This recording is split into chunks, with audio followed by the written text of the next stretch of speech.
Welcome, everyone. It's my pleasure to introduce Urs Lang, who will be speaking to us about combinatorial dimension and higher rank hyperbolicity. Yes, thank you. So I would like to thank the organizers for inviting me to speak. So what I'm going to talk about is part of a kind of a program which started with this paper with Bruce Kleiner, which is entitled Higher Rank Hyperbolicity. And then there are two sequels with two students of mine. And I will mainly talk about the last paper, which contains this relation to the combinatorial dimension. But at some point, we'll also rely on some results from the earlier papers. So what is higher rank hyperbolicity about? Oops. Okay, good. So the goal is somehow to describe higher rank analogs of Gromov hyperbolicity. So I guess most of you know about Gromov hyperbolicity, and I'll give some definitions later on. And the idea is to now look at spaces that are not Gromov hyperbolic. So typically a class of non-positively curved spaces like cat-zero spaces or a more general class. And the heuristic principle is that if the Euclidean geometry or flat geometry, which can be there, right? If this is restricted to n-dimensional subspaces, kind of, then if you look at higher dimensional objects, the hyperbolic geometry should start to dominate, and you will see again hyperbolic phenomena. And so that's the heuristic principle. And the idea or the purpose of this program is to make this rigorous and give a systematic treatment of such phenomena. So in order to make sense of this, we need a good definition of rank. So the rank is supposed to bound the amount of flat geometry in the space, so to speak. So, and there is a definition in the literature which is called asymptotic rank. So this was introduced in this paper of Gromov on asymptotic invariance. So it's completely general for a metric space. It's defined as the soup of all n, for which there exists a sequence of scale factors going to infinity and subsets in X, so that, well, you rescale the sets, right? So you can think of a sequence of larger and larger sets, and you rescale to unit size. And then if this converges, Gromov-Hausdorff converges to a typical n-dimensional object, like a unit ball in some n-dimensional norm space, then the asymptotic rank is greater or equal to n, right? So there are some variations of this definition where you have other kinds of typical n-dimensional sets. That's one of the possibilities. Excuse me. And so yeah, the supremal n is the asymptotic rank. So this was investigated in a series of papers. And this has some nice properties. It's a quasi-symmetry invariant for general metric spaces.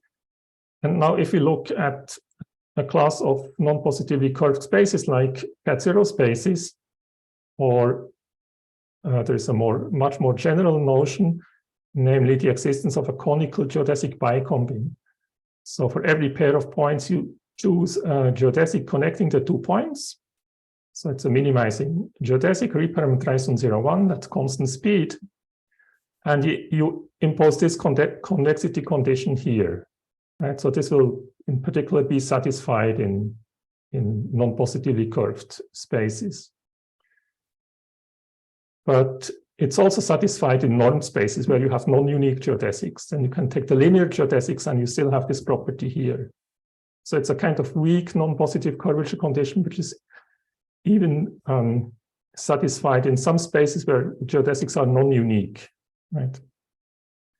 So in this situation, if the space is proper and co-compact, the asymptotic rank, so if the isometric group acts co-compactly, then the asymptotic rank is simply the maximal n, so that X contains an isometric copy either of Rn in the case of cat-zero spaces or of some n-dimensional norm space.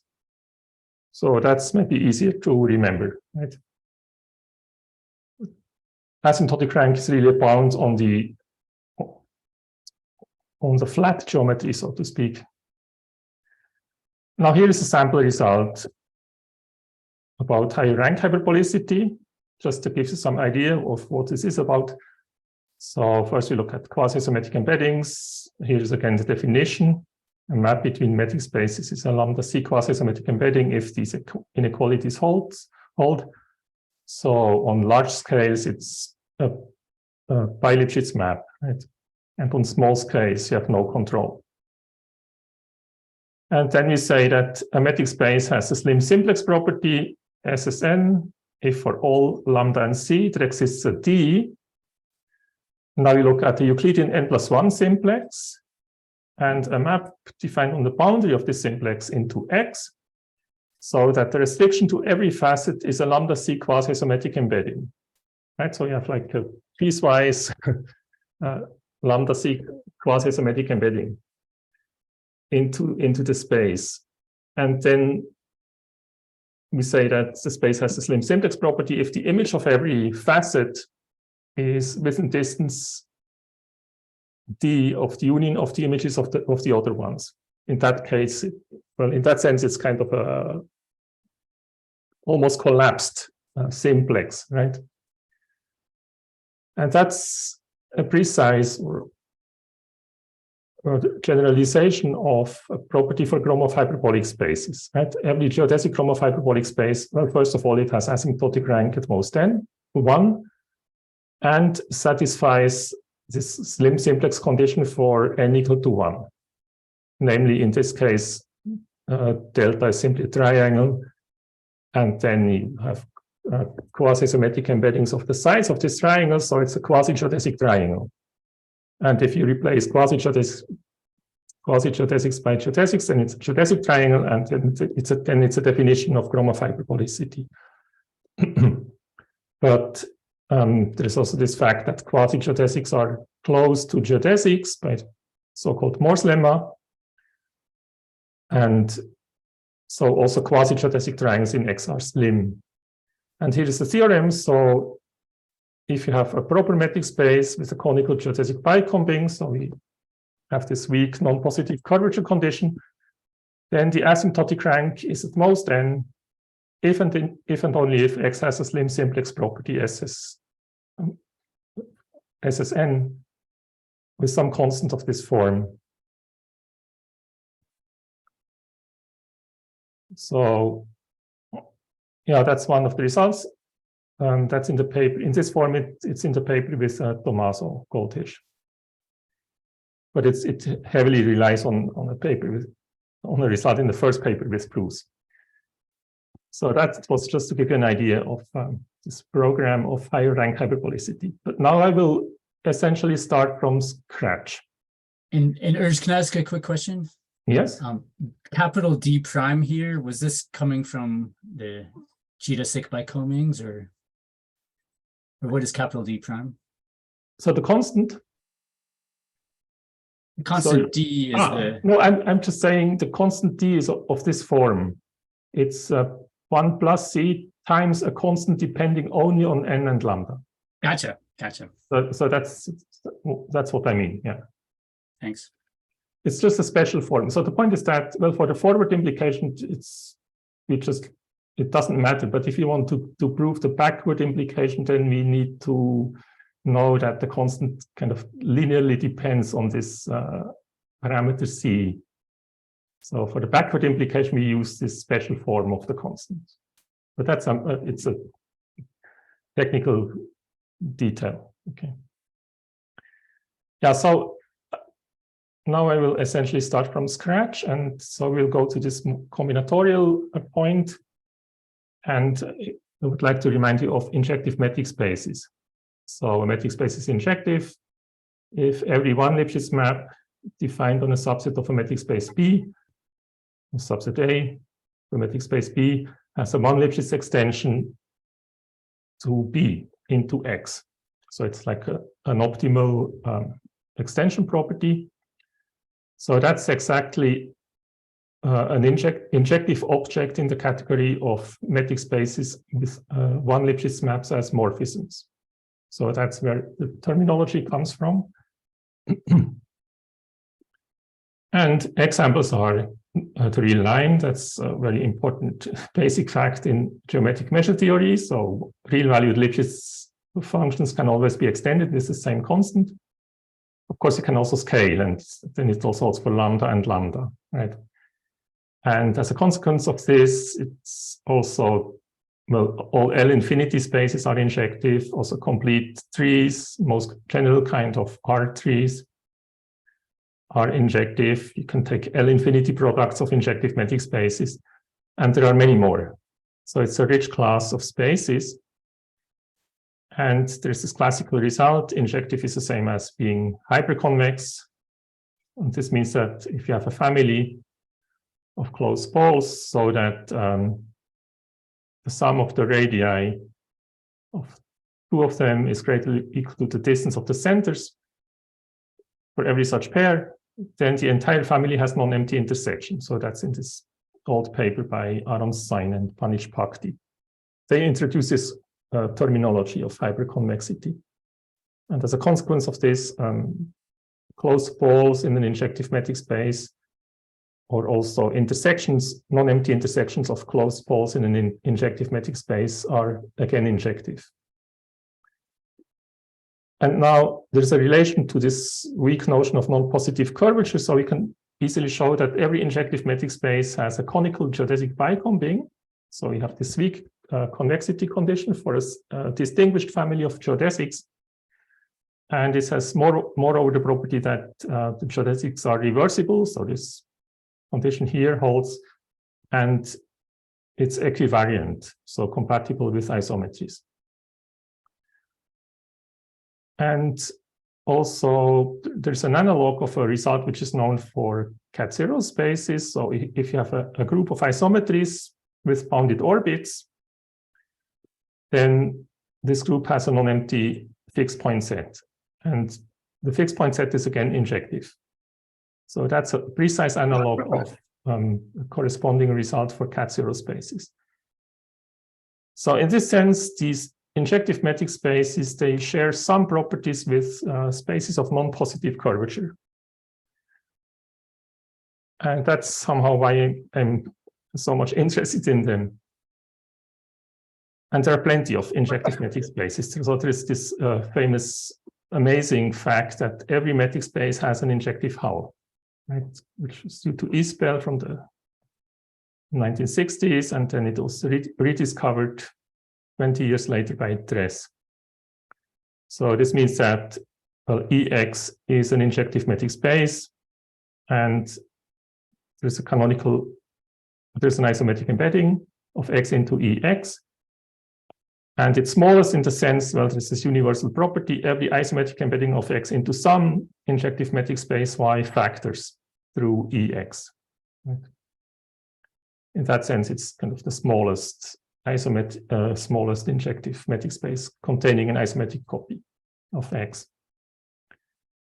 And Isbell gives an explicit construction. So I will briefly describe this. You start with the following. It's defined as a function space. So you start with delta X.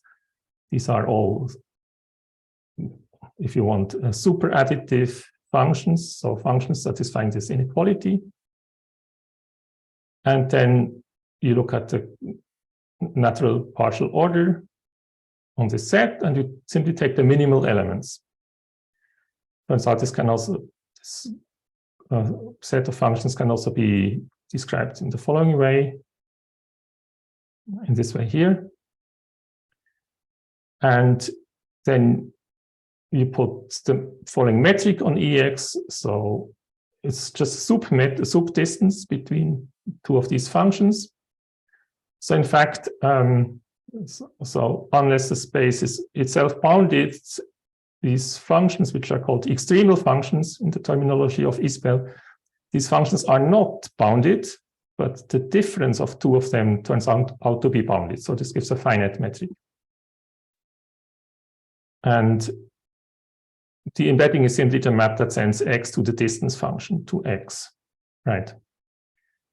So that's like in the Kuratowski embedding, where you embed x into L infinity of itself. And this has so that's the construction. And this has beautiful properties. So in particular, well, it turns out that these extremal functions are one Lipschitz.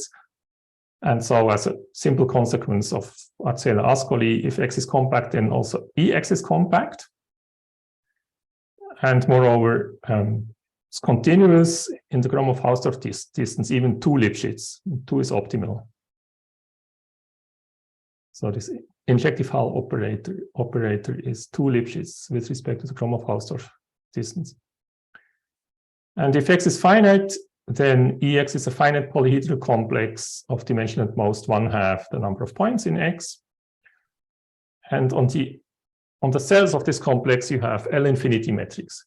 And so, in fact, for every cell, you can map it into L infinity in that dimension. So you can map every n cell into L infinity n-dimensional L infinity space. And you can even describe the shape of the possible shapes of the cells.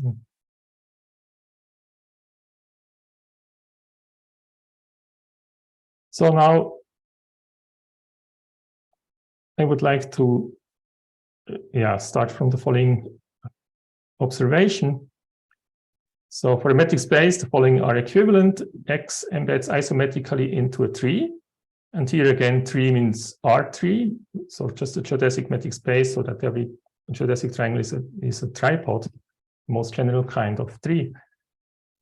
And so these spaces can be characterized by this quadruple inequality, right? So this observation was made by many people. So there are some references in the, I guess, early 70s in the computer science literature for graphs. But it also holds in general for metric spaces. And well, you can add the following condition. So the combinatorial dimension of X is at most 1. And so this concept was introduced by Dress in his paper from '84. So I told you that for finite metric spaces, the injective Hull is a finite dimensional complex, right? So we know what we mean by the dimension of that. And now you simply take the sup over all these dimensions, over all finite subsets of X. And this defines the combinatorial dimension. So you can really think of this as the dimension of the injective Hull, or the tight span in Dress's terminology. And well, equivalence. So the easiest way to prove that these are equivalent is, well, if X embeds into a tree, then you can easily see that the quadruple inequality holds. If the quadruple inequality holds, this implies that the combinatorial dimension is 1, at most 1. This is quite easy. And if the combinatorial dimension is at most 1, then you can see that the injective Hull is uniquely geodesic, and it also has median points, also tripods. And then this implies that it's a tree. So now so that's a nice fact, well-known fact, and there are 2 generalizations of this in the literature. So in the paper by Dress, he gives a characterization of the combinatorial dimensions, or this inequality, combinatorial dimension at most n, in terms of a 2 times n plus 1 point inequality, which I will state on the next slide. So if n is 1, then it's exactly this inequality here. Right. So this somehow generalizes the equivalence of these 2 last points here. And the other generalization is Gromov's definition of δ-hyperbolicity, right? So if you take this inequality here and you relax it, so you add 2 delta on the right side, then that's equivalent to one of the definitions of, or to Gromov's quadruple definition of Gromov hyperbolicity. So I think yeah, there's this classical observation, and one can really say that so these two results have a common origin, right? So that's, yeah, I think this was the motivation behind both results. Now you can simply ask, well, what happens if you combine these two facts, right? So what do we get if we combine 1 and 2? So if we take this 2 times n+1 inequality of dress, and we add a term, we look at the relaxed form, and we add a term 2 delta on the right side. Then that would be like a unification of the two things. And that's what we do. So a very simple idea. And there's even a hint towards this in one of the survey papers by Dress, where he says that might be worth looking at this relaxed condition. But apparently no one did so far. So we did. And so here is the definition. So if we fix a non-negative integer, and then we need an index set with 2 times n+1 elements, and we take this one here because there's a canonical involution, right? Which simply changing the sign, and we fix a delta greater equal to 0.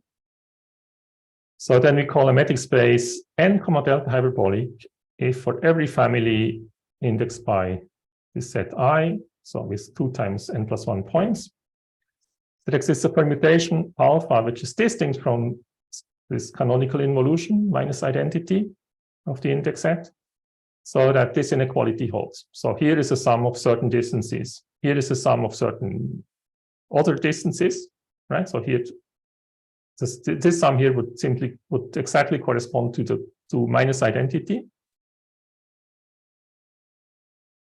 And here we have another permutation.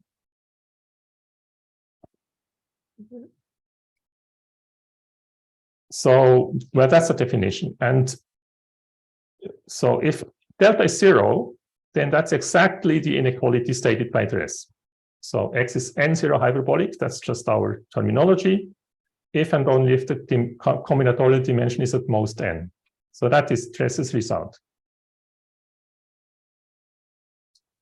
Well, on the other hand, if n is 0, that's a trivial case. If n is 0, and then, well, then there are only 2 points in the index set, plus minus 1.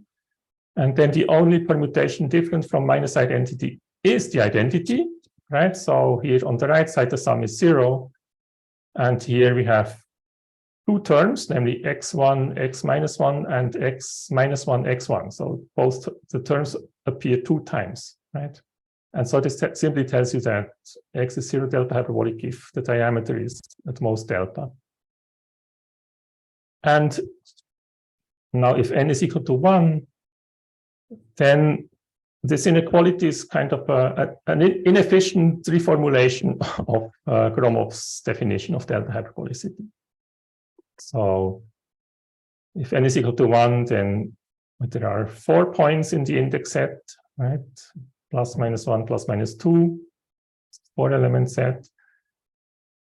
And then this inequality amounts to this inequality here, which is Gromov hyperbolicity. So let me briefly explain this. Well, if this inequality holds, then you can add the left-hand side again to both sides. Then on the left-hand side, you get this sum here. And here you get 4 terms, a sum of 4 terms. And these are the sums corresponding to some cyclic permutations. Now you take the bigger of them, and this will be alpha and will be distinct from minus identity, and then you get this inequality here. Okay. And conversely, if this inequality holds for some alpha, then first of all, you can see that you can assume that alpha has no fixed points, because otherwise you could even make it bigger, the sum bigger. That's easy to see. And then there are the following 5 possibilities. So, well, here every edge is somehow a term in this sum, right? A sum of 2 elements. If we arrange the elements like that. And so the inequality will hold for one of these 5 cases. Well, in the first 2 cases, and on the left, we just have 2 times the horizontal edges. right? So x1, x minus 1. But they're counted twice because we sum over the entire index set. So in the first two cases, well, here horizontal edges are already there. So we can simply, on both sides of the inequality, we can subtract the horizontal edges. And then we get one of these terms here on the right. And then we get the inequality. If alpha is one of these last types, then in this case, you can see that you can do better by going to one of the, to this one or this one here, depending on whether the cross sum corresponding to the cross or the sum corresponding to the two vertical edges is bigger. And if you are in this case here, then you can simply divide the inequality by 2, and then you get Gromov's inequality even with a delta instead of a 2 delta. I'm not sure this was clear. This was just an attempt to somehow explain these combinatorics here of this inequality. Anyway, it's the inequality here is really, yeah. Is it somehow the dual version of cyclical monotonicity in optimal transportation? Could it be similar to that one? Because we also have this duality between L1 space and L infinity, and there we also for transportation have this cyclic monotonicity. And you cannot reroute the transportation if it is the optimal one. I'm not sure about this. Maybe there's some relation. It's indeed, it looks a bit similar if you look at the Wasserstein distance for finitely many points, right? Yeah, but for any subset, there are some similar combinatorics. But I'm not sure about this. Maybe it's an interesting question to pursue. Yeah. Okay, thanks. Yeah, so that's the definition. Now let's go on. There are some basic properties. So these are the basic monotonicity properties, which are almost obvious. And then the L infinity product of, so if you have two metric spaces satisfying this condition, Ni, delta hyperbolic spaces, then the L infinity product is N1 plus N2 delta hyperbolic. So, and in fact, the proof is in Tress's paper for the case delta equal to 0. And you can really just add delta, it's the same argument. And in particular, that is nice, right? The L infinity product of N delta hyperbolic spaces is N comma delta hyperbolic. And so you can ask, well, Gromov hyperbolicity for geodesic spaces is preserved by quasi-isometries. That's one of the important facts about Gromov hyperbolicity. So you can ask, is the same true for N delta hyperbolicity? So I will write N star hyperbolicity if I don't want to specify the delta. That is not true, but it's also, also for, if you look at the quadruple definition of hyperbolicity, Gromov hyperbolicity, then that is also not preserved under quasi-isometries. It's for geodesic spaces, it's a quasi-isometry invariant, but in general it's not. And the same happens here. So, and later on we'll describe as a class of spaces where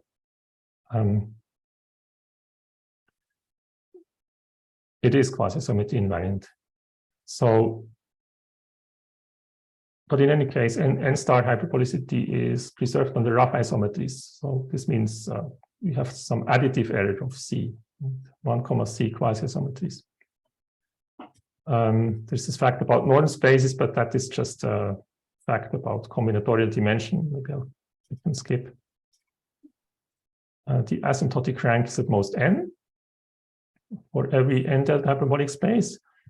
And also, that's also easy to see if you do rescalings and go to a limit. So if you look at asymptotic cones, then the delta will go to 0, right? And as the asymptotic cone will be N0 hyperbolic. So these are some basic properties. Now, we look at injective hulls, and it turns out that if X is N delta hyperbolic, then so is the injective hull of the space. So this property passes to injective hulls with the same N and the same delta. And again, this fact for N equal to 1 and delta equal to 0, so the tree-like case, this fact is proved in Tress's paper. And see, you can generalize the argument to every n and every delta. So what does it really mean? So what does it mean geometrically, right? It's kind of an involved combinatorial definition, and you would like to understand what it means geometrically. So intuitively, X is n delta hyperbolic if and only if EX contains no large n+1 dimensional sets. That's how I think of it. And we can quantify this. So, and to do this, we use these sets in L infinity, n+1 dimensional L infinity space. So just R n+1 with the subnorm. And we look at the points at distance S on the coordinate axis, at distance S from the origin. Now, if the injective hull contains an isometric copy of the set, it will also contain an isometric copy of the injective hull. And this in turn contains this ball here, which is a cube, right, in the L infinity norm. So in 3 dimensions, if n is equal to 2, looks like that. So the tips, so that's a rhombic dodecahedron. And the tips of this rhombic dodecahedron are these points here. And the rhombic dodecahedron is the injective hull of these points, and it contains the blue cube, which is this one here. And there's a similar picture in all dimensions. So that's kind of a standard set which we use to measure the size of n-dimensional subsets or n+1 dimensional sets. And then you can prove that if X is n delta hyperbolic, the injective hull contains no isometric copy of this set here for S bigger than delta. And conversely, if EX contains no isometric copy of this set for S bigger delta, then X, well, we cannot quite get back to this result here, but we can prove that then X is n, n delta hyperbolic. So, and this result still contains 2 optimal cases. So in particular, if delta is equal to 0, then we get the optimal result. X is n 0 hyperbolic if and only if there is no isometric copy of the set for S bigger 0, right? And this is in turn equivalent to the combinatorial dimension at most n. So this somehow reproves this result by Tress. And on the other hand, if n is equal to 1, then again, it's a characterization, right? And you have the same here and here. And then we conclude that X is Gromov delta hyperbolic if the injective hull contains no isometric copy of this set, which is equivalent to saying that there's no copy of this L1 square for S bigger than delta inside the space. So this was, of course, known, but here it's kind of nice that it follows from this result. So here is a summary of the results we have proved so far. For every metric space X and the following are equivalent. X is n star hyperbolic. EX is n star hyperbolic. Right, that's just what we said. 1 implies 2. And asymptotic rank is at most n. That was one of the comments of the basic properties. And then you can also prove that 3 implies 4 and 4 implies 1 by the proposition on the previous slide. So that's this result. Can I, yes? can I ask a question? Okay. So I remember that if X is delta hyperbolic, in other words, it's 1 comma delta hyperbolic in your notation. Yes. Then the Gromov house of distance between X and E of X is upper bounded by delta. Actually, even more than that, I think the delta neighborhood of X inside of the time span of E of X actually contains all the D of X. And do we have, I'm not sure it's exactly delta. Maybe it's 2 delta or something like that. Maybe, yeah, maybe 2. Yeah. And do you have something similar for this n comma delta? No, we don't. Oh, you don't. So in general, this will not be true. But now we'll exactly look at at this class, at a corresponding class of metric spaces where the injective hull is at finite distance. And then it turns out that for this class of spaces, we have very nice equivalences. So is it okay if I go on? Yeah. Yeah. So here it's again the slim simplex property. So we come back to this slim simplex property, which I defined at the beginning. So it turns out that every n delta hyperbolic metric space has a slim simplex property SSN. So that's now yeah. Right, that's just a generalization of this fact that the quadruple inequality also implies the slim triangle condition for Gromov hyperbolic spaces. But that's an n-dimensional version of that. And it's completely general. So there are no assumptions on X here, besides of being n delta hyperbolic. And the reason why it works in this generality is that we can use the injective hull. So here's an idea of the proof, but maybe I'll skip it. So ultimately, we use this theorem 1, which I stated at the beginning. So the point is that we can use the injective hull, we can pass to the injective hull, and then n delta hyperbolicity passes to the injective hull, and the injective hull has a conical bicombing, so it's non-positively curved in that sense, in this weak sense, and so we are in the position to apply this theorem 1. So in a nutshell, that's what it is. So the fact that this notion passes to the injective hull is useful, and it allows us to use this result for weakly non-positively curved spaces. Now you can ask, when does the converse hold, right?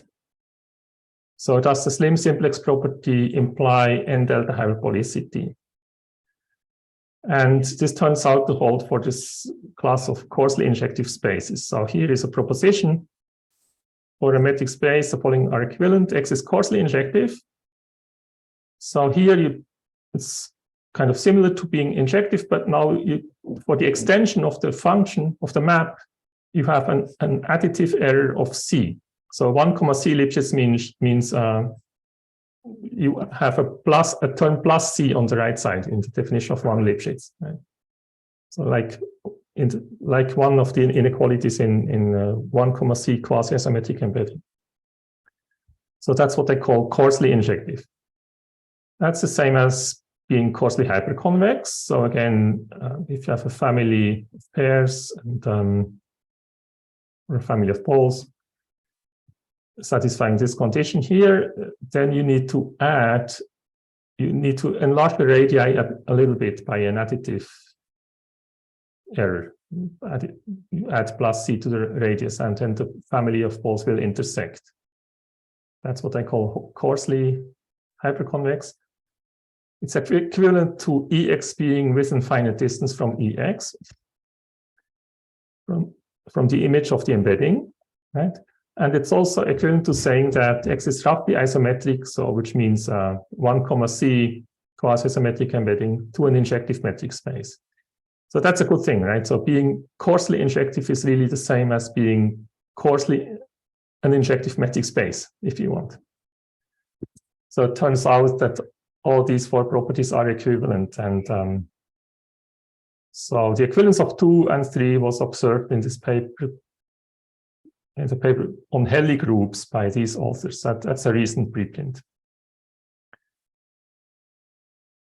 And in fact, as you just said, for Gromov hyperbolic spaces, this property here was known, right? So for Gromov delta hyperbolic spaces, geodesic Gromov hyperbolic spaces, EX is within finite distance from EX. So that's geodesic hyperbolic spaces are examples of coarsely injective metric spaces.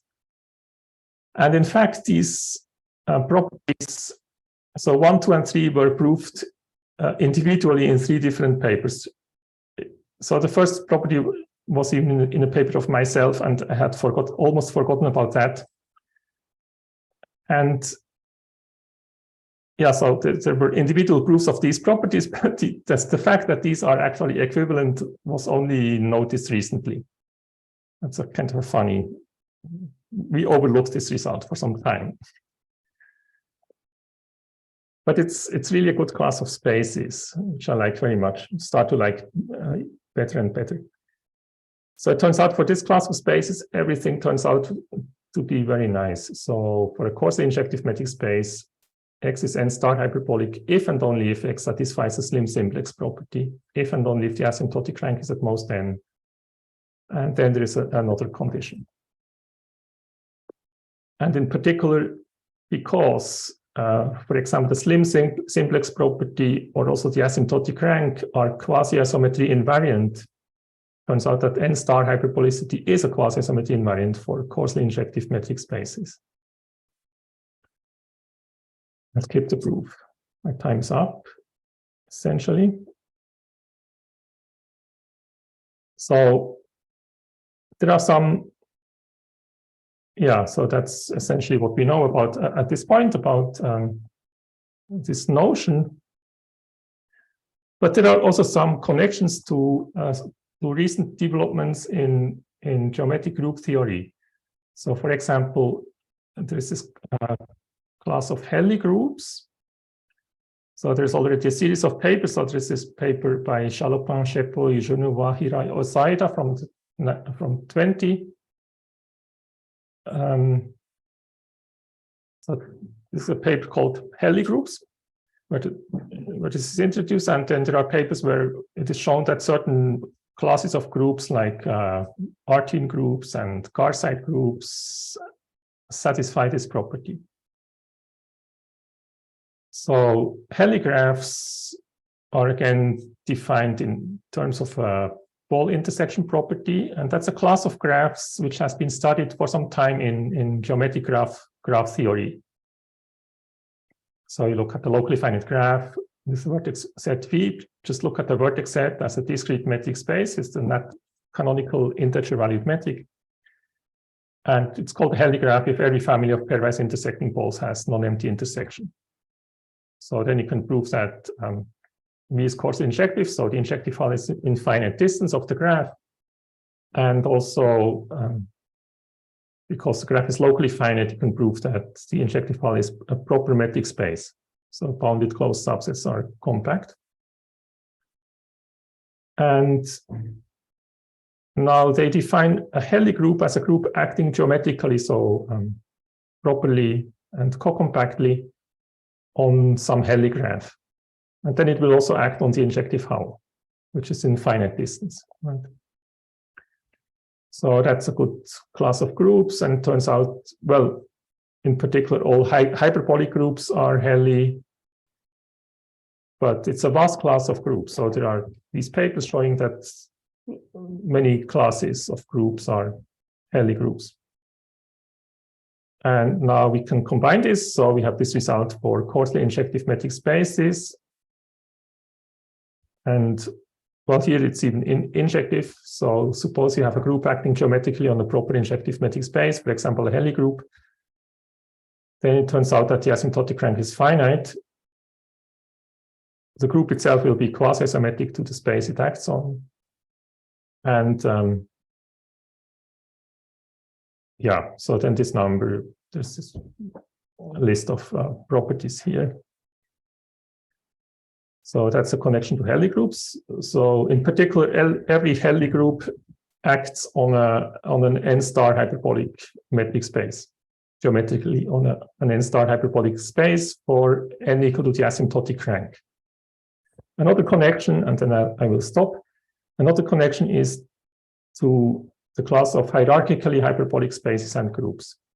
So that's also a large class of spaces introduced fairly recently. So it's kind of generalization or axiomatization of mapping class groups of surfaces. And so they come, the definition is quite involved, so I will not go to this. But in any case, every hierarchically hyperbolic space has, by definition, a finite rank. And in the case of a hierarchical hyperbolic group, so this rank agrees with the maximal dimension of a quasi-flat in the group, so a quasi-symmetric embedding of Rn. in the group with respect to some word metric. And now there's another recent paper by Hettel-Hoda-Petit, and they show that every hierarchical hyperbolic space admits a coarsely injective metric, which is quasi-symmetric to the original metric. And in the case of a group, you can make this group invariant, this construction.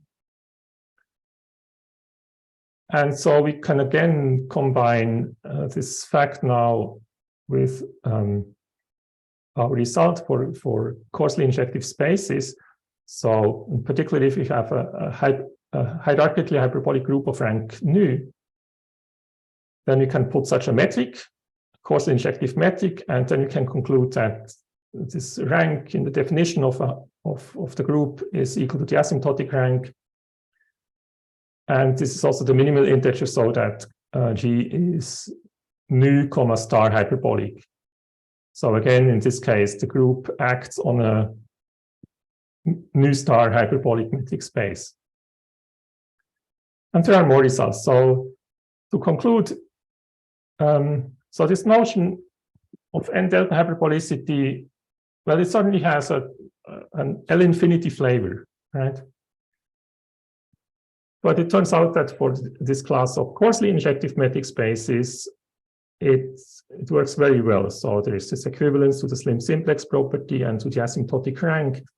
So for that class of spaces, it's really a good notion, which somehow gives the right thing. And now it turns out that there are more and more results saying that certain classes of spaces or groups admit coarsely injective metrics, right? And so this seems to lead to some unification. So both of these classes, Helly groups and hierarchically hyperbolic spaces and groups, are fairly large. These are vast classes, and in each of these cases, we get an action on an n delta hyperbolic space. So this looks like a unifying concept. Yeah, so that's what we have at the moment. So I would like to stop here. All right, let's all unmute ourselves and clap for our speaker. Are there questions?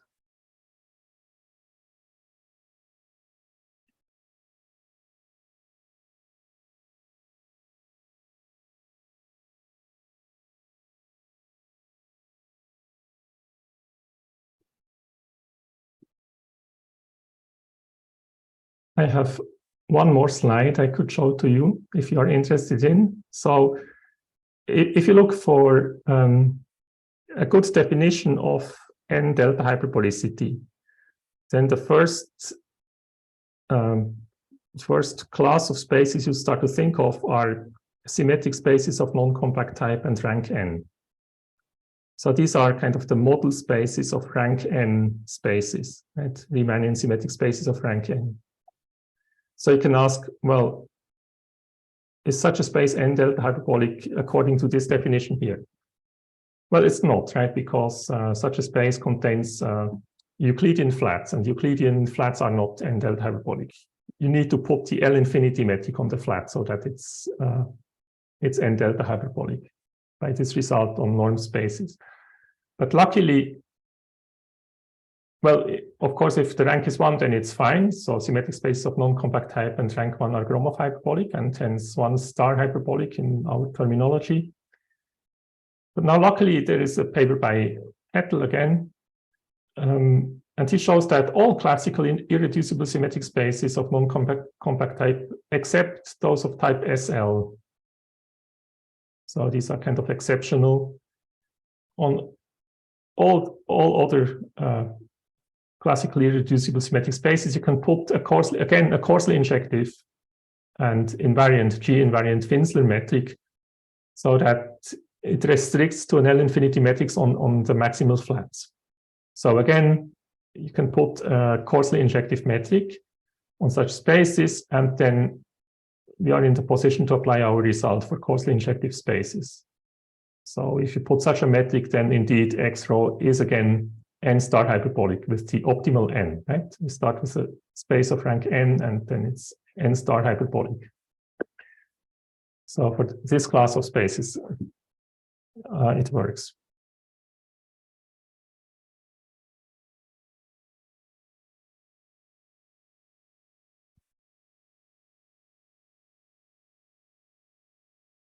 Great, yeah, thanks, Urs. Are there any questions for our speaker? I think I see someone's hands up. Yeah, Parvane, go ahead. Yeah. Sorry, I have one question regarding this slim simplices that you introduced.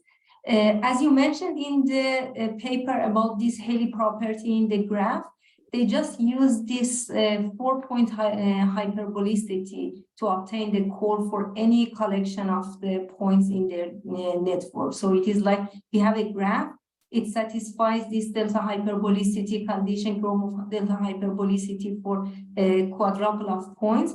And then using this hyperconvex envelope, they prove that for any subset of nodes, you can find a core. And that means that you have like some intermediate point in this subset that could be considered as a sort of a coarse median of these points. I was wondering if these relations are like connected to each other. Like if you want to check the n hyperbolicity, like hyperbolicity of rank n or n slim simplices, is it possible that you need to just go to some specific rank, and depending on the geometry, you will have higher order ranks as well, like the Helly property in Euclidean space, that it depends exactly on the dimension of your Euclidean space. If you have the intersection for like d+1 balls, then you will have the intersection for any family of balls in the set. I was wondering if it is like enough to check this property n delta hyperbolicity for some specific, up to some specific n, to find this finite delta hyperbolicity condition. Yeah. Well, certainly we have monotonicity, right? So if a space is n delta hyperbolic, then it's also n prime delta prime hyperbolic for all bigger n. So then you are looking for the smallest n, like for the rank?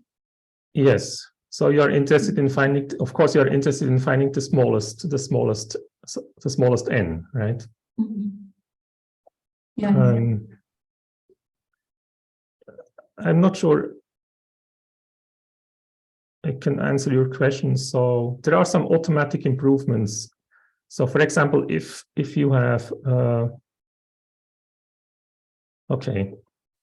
if you have a 4 hyperconvex metric space, then this is n hyperconvex for every n. So this means that if you have just a family of 4 balls,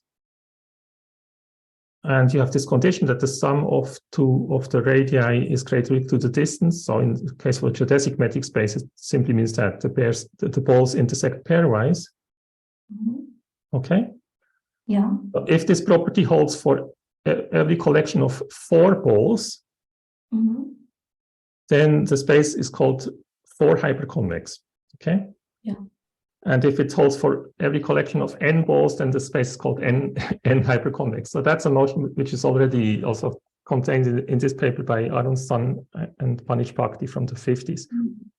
And then it's a fact that every metric space which is 4 hyperconvex is automatically n hyperconvex for every n. And 4 is optimal, so you cannot start below. So there are examples. Do you mean the Banach spaces or everything? Because I know that this is like the lemma by Lindenstraus statistics for Banach spaces. So it's true for Banach spaces. So this was by Lindenstraus for Banach spaces, right? Yeah. but it also holds completely general for metric spaces. So that's actually a result also in a thesis of a student of mine, Benjamin Misch. And yeah, so the original argument by Lindenstrauss uses barycenters, but then Misch found a completely different argument which avoids barycenters and which works for metric spaces. So there are some automatic improvements like that, but I'm not sure this answers your question. Right. Yeah, they should be like connected in this delta hyperbolicity and hyperconvexity.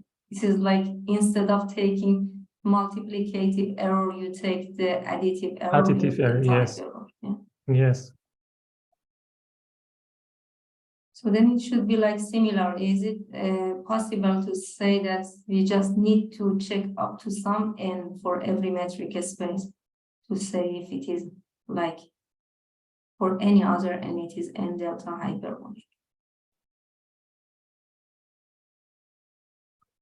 That would be nice, but I don't know.